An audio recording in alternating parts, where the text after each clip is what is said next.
Hello and welcome to another installment of Module Moments, a platform designed for exploring how narratives shape our world in Year 11 Advanced English. In previous videos, we have been looking closely at the notion of storytelling and the ways in which stories have the capacity to shape the world around us. In today's video, we will be looking at the aspect of the rubric which focuses on the powerful role of stories.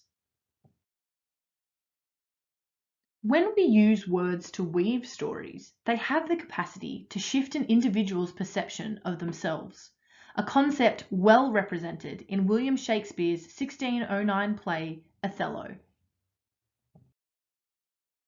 Shakespeare's Othello is a complex, tragic play that depicts the marriage, downfall, and ultimate demise of the main character, Othello.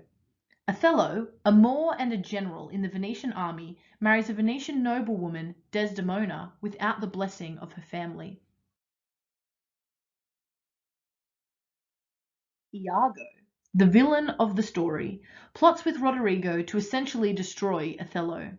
Iago's plans become progressively more manipulative and complex as he preys upon Othello's During Elizabethan and Jacobean society, Moors were perceived to be slaves or servants, not people with status or authority. Society believed Moors were morally corrupt, barbarous, treacherous, libidinous, and jealous. These beliefs stemmed from the Christian faiths of the time and the fear of the unknown.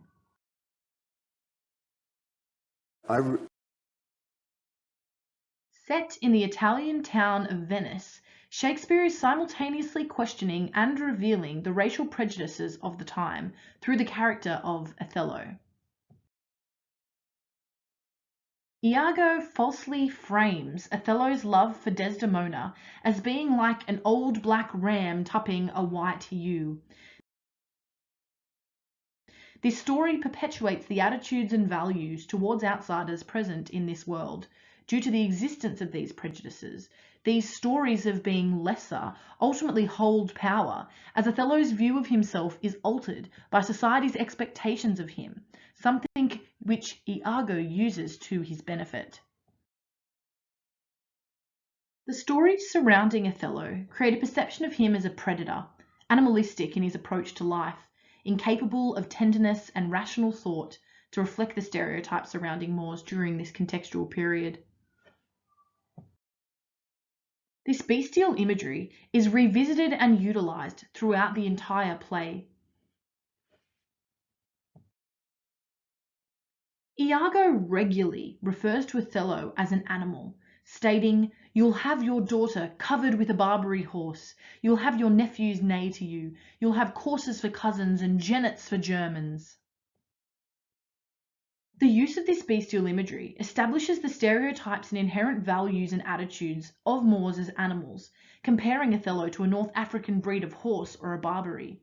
This repetitive and repeated use of bestial imagery creates a negative visual representation of Othello as animalistic, which results in him eventually believing the narrative being woven around his identity as lesser. Ultimately, this demonstrates the power of stories to transform the ways in which we see ourselves.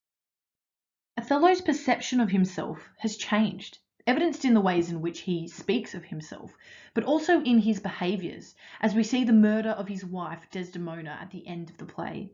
He has ensured that he fits into the stereotype of being dangerous and predatorial, coming to fruition in his final soliloquy.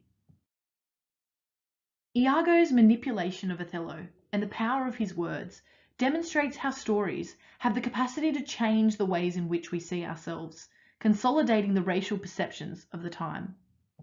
Beware, my lord, of jealousy. It is the green-eyed monster which doth mock the meat it feeds on. Thinkest thou I'd make a life of jealousy? Look to your wife. Observe her well with Cassio. Within these 3 days, let me hear thee say that Cassio's not alive. 'Tis done at your request. Arise, black vengeance, from thy hollow cell. Yield up, O love, thy crown and hearted throne to tyrannous hate. Swell bosom with thy fraught, for 'tis of aspics' tongues.